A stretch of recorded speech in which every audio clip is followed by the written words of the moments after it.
Ne présumez pas, s'il vous plaît, que vous êtes la seule personne responsable d'apporter l'Évangile au monde entier.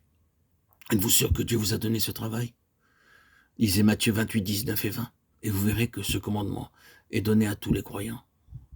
Dieu n'en a pas donné le monopole à une nation ou à un peuple. Nous pouvons être riches et instruits, mais nous ne pouvons pas dire que parce que nous avons plus d'argent ou de connaissances, nous avons le privilège spécial d'évangéliser le monde entier. Si nous ne faisons pas de chaque croyant un puissant témoin pour le Seigneur, et que nous ne prêchons pas que la responsabilité d'évangéliser incombe à l'Église entière, le travail est impossible. Rien ne se produira, rien. Rien. Pourquoi Dieu n'a pas chargé les Juifs d'évangéliser le monde? C'était le peuple le plus doué. Ils avaient leur apôtre, et malgré cela, vous voyez que Dieu laissa les Juifs et vint à Antioche, acte 13:2. Vous pensez que la grande mission était donnée aux apôtres à Jérusalem, puisqu'ils ont été les premiers à être envoyés dans les autres parties de l'Europe pour évangéliser. Mais non, Dieu dans sa voie souveraine a choisi Antioche comme centre. Le centre s'est déplacé de Jérusalem à Antioche. Qui commande aujourd'hui? Pouvons-nous dire sincèrement que nous passons des heures en prière jusqu'à ce que nous connaissions la pensée de Dieu? Ou supposons-nous ce qui doit être le plan de Dieu? Anne nous apprend le principe de la prière. Elle a appris à prier de manière à connaître la volonté de Dieu. L'Éternel continue à apparaître dans Shilo, car l'Éternel se révélait à Samuel dans Shilo par la parole de l'Éternel, 1 Samuel 3:21. C'est le second principe divin qui doit être respecté si nous voulons que Dieu fasse paraître sa gloire au milieu de nous, si nous voulons permettre à Dieu de se révéler lui-même. Il nous faut des témoins intrépides et fidèles comme Samuel.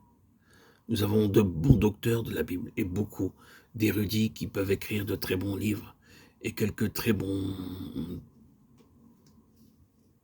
prédicateurs aussi, mais très peu de Samuel.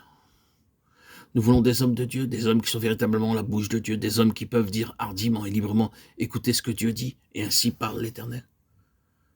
La parole de Dieu parvint à Samuel alors qu'il était petit garçon. Dieu lui dit d'abord, va et dis à Élie.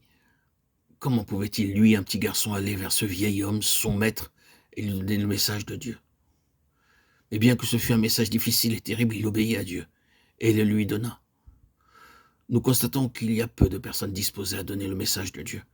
Nous pensons que nous devons être très polis, très diplomates dans ce que nous disons, tellement que personne ne sait de quoi nous parlons. Il y avait un homme très connu en Angleterre, un très beau parleur, avec une réelle facilité d'élocution. Il parlait d'une telle manière que personne ne sait encore quelles étaient ses opinions. Un samedi soir, je commençais à prier pour le message de Dieu. Dieu me dit très clairement, tu dois parler sur le sang de Christ demain matin. Je dis, je le ferai lundi, parce qu'il y a une personne dirigeante du comité qui est un membre dévoué du groupe. Des pasteurs, des missionnaires comme moi-même étaient invités à dîner pour cette occasion. Je dis, Seigneur, si je donne ce message, ils seront tellement en colère qu'ils pourraient même annuler le dîner. Aussi, laisse-moi dîner et je donnerai le message lundi. Mais Dieu ne le permit pas.